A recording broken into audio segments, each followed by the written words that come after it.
Ready start. अध्यक्ष महोदय, सूचना मंत्रालय एक ऐसा मंत्रालय है जिसके कामों के संबंध में यह कहा जा सकता है कि बहुत कम आलोचना की गुंजाइश है। इसके कामों में सामान्य रूप से यह देखा गया है कि सभी स्थानों पर प्रगति हुई है। जहाँ जहाँ कुछ कमजोरियाँ हैं उनको सुधारा जा सकता है। इसलिए सबसे पहले मैं आकाशवाणी के संबंध में कुछ कहना चाहता हूँ। यह बात सच है कि आकाशवाणी ने परिस्थितियों के अनुकूल अपने को परिवर्तित किया है।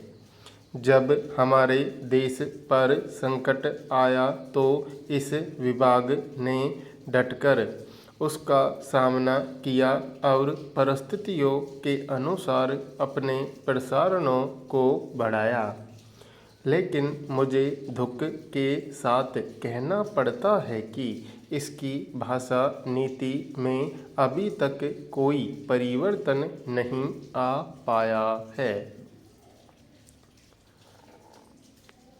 इस मंत्रालय का एक महत्वपूर्ण विभाग पत्र सूचना कार्यालय है, जिसके द्वारा सभी सरकारी सूचनाएं अखबारों के द्वारा जनता तक पहुंचती हैं।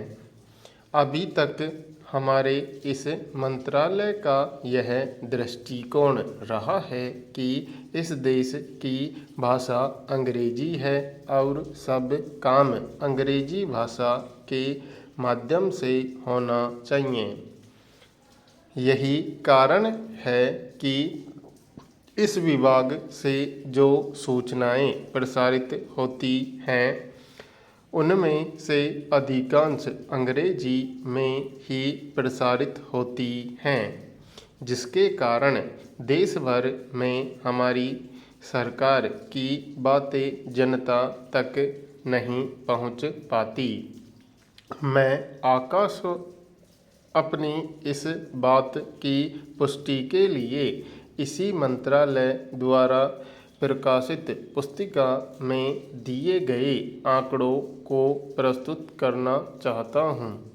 आप इन आंकड़ों को देखें तो आपको ज्ञात होगा कि अधिक प्रकाशन अंग्रेजी में हुए हैं।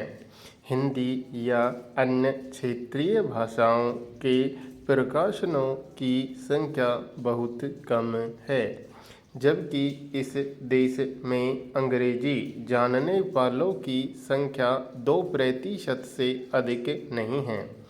अन्य भाषाओं के जानने वालों की संख्या इस देश में 84 करोड़ है। इस दृष्टि से आवश्यकता इस बात की है कि हम अपना सारा काम अपनी भाषाओं के माध्यम से करें। अभी कई माननीय सदस्यों ने अपने विचार व्यक्त करते हुए कहा कि 1965 से हमारे देश की मुख्य भाषा हिंदी हो गई है और अंग्रेजी केवल सहभाषा के रूप में है, लेकिन फिर भी अधिकांश काम आज भी अंग्रेजी में ही होता है। मैं चाहता हूँ कि आप ऐसे कदम उठाएं कि देश भर में हिंदी के माध्यम के द्वारा यह कार्य सुचारू रूप से चलने लगे।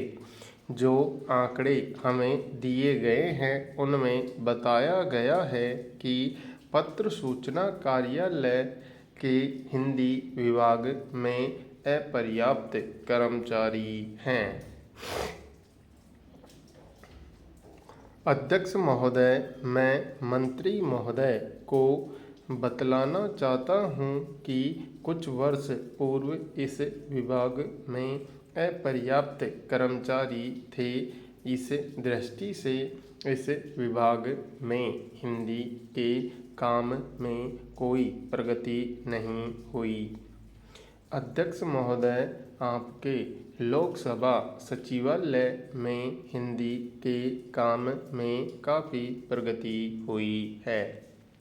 इस समय लोकसभा की कार्यवाही दोनों भाषाओं में चल रही है, लेकिन अगर इस काम में हमारा सूचना मंत्रालय अपनी भाषा नीति के कारण पिछड़ा रहा तो यह बड़े दुख की बात होगी। खाद्य तथा कृषि मंत्रालय की मांगों पर बोलते हुए मुझे याद आता है कि इसे जितना भी महत्व आज तक दिया गया है और जितना महत्व आज दिया जा रहा है वह बहुत कम है।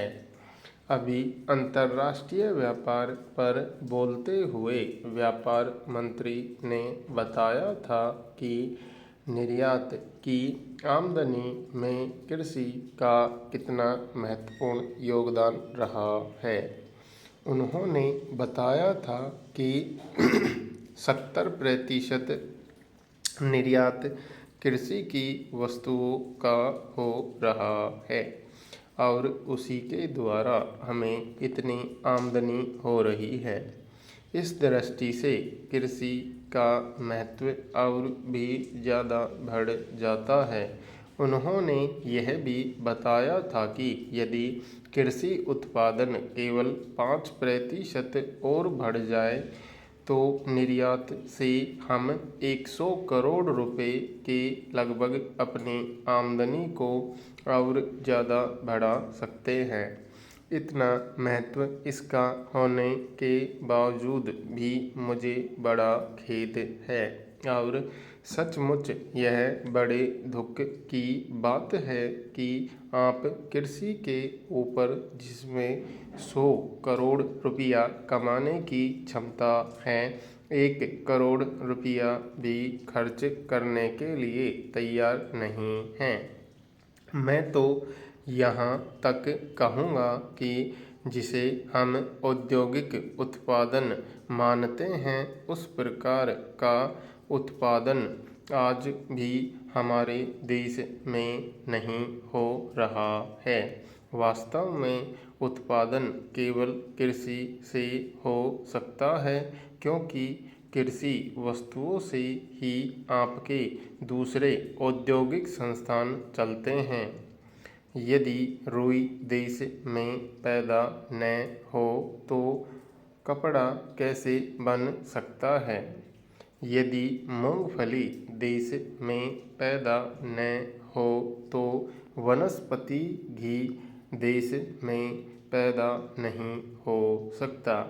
इसलिए हमारा सारा उत्पादन कृषि वस्तुओं पर ही निर्भर है। इसी तरह से खनिज पदार्थों की स्थिति है।